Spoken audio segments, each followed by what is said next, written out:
It was 6:13 a.m. The text lit up my phone like a warning flare in the dark. Unknown number. 8 words. No greeting, no signature. I stared at it, half amused. My husband, Daniel, was still snoring softly beside me. Outside, the morning was silent, heavy with the kind of stillness before a storm. Check your husband's garage. I almost ignored it. My brother's wedding was in 9 hours. I had makeup appointments, a speech to rehearse, a dress to steam. The day was supposed to be about family, love, celebration. But something in my gut, sharp, cold, wouldn't let it go. By 6:20, I was in the driveway, barefoot, hair a mess, keys trembling in my hand.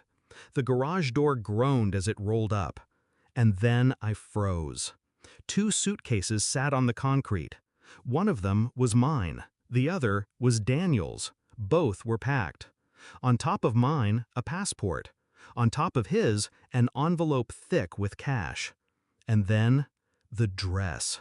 Not my dress, a wedding dress. Not white, ivory.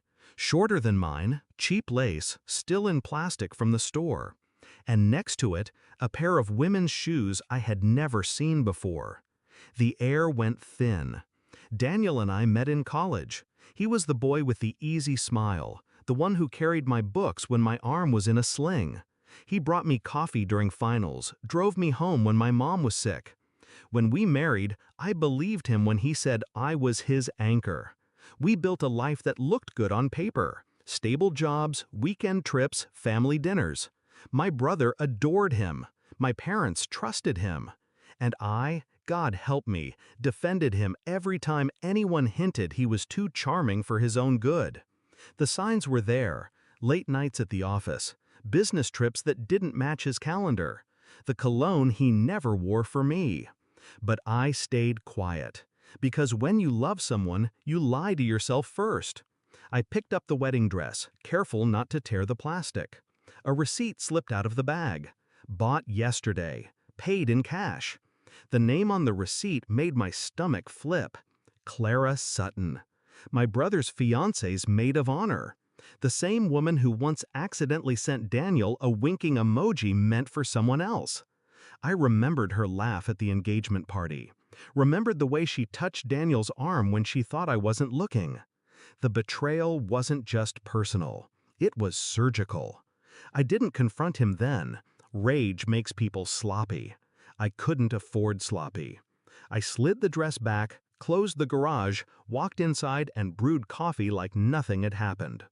While he showered, I sat at the kitchen table, phone in hand, making 3 calls. First, to the hotel where the reception would be. I was on the planning committee, so they didn't question when I confirmed the guest list and table arrangements. Second, to the bank. I'd been joint on his accounts for 7 years. By the time his coffee cooled, I'd moved half of our savings into a separate account with my name only. Third, to the videographer. I asked him, very sweetly, if he could set up a projector for a special surprise during speeches. The hours before the wedding blurred. Makeup, hair, smiles so tight they hurt. Daniel was dashing in his tux, playing the devoted husband. Clara floated around in blush silk, whispering in corners.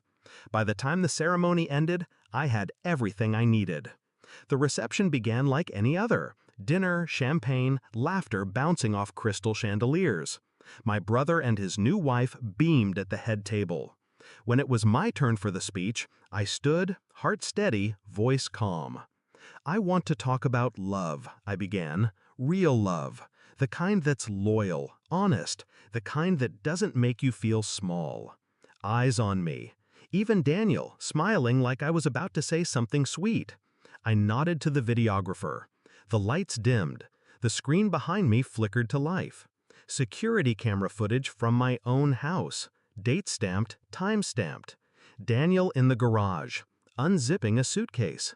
Clara walking in, her hands around his neck, their mouths pressed together. Gasps. My brother's face hardened. His wife's hand flew to her mouth.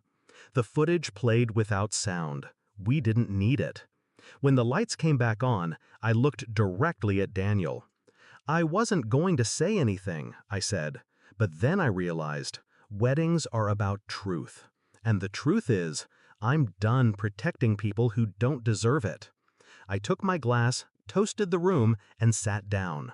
The fallout was immediate. Clara slipped out the back before dessert. My brother didn't speak to Daniel. My parents? Well, my mother cried. My father didn't.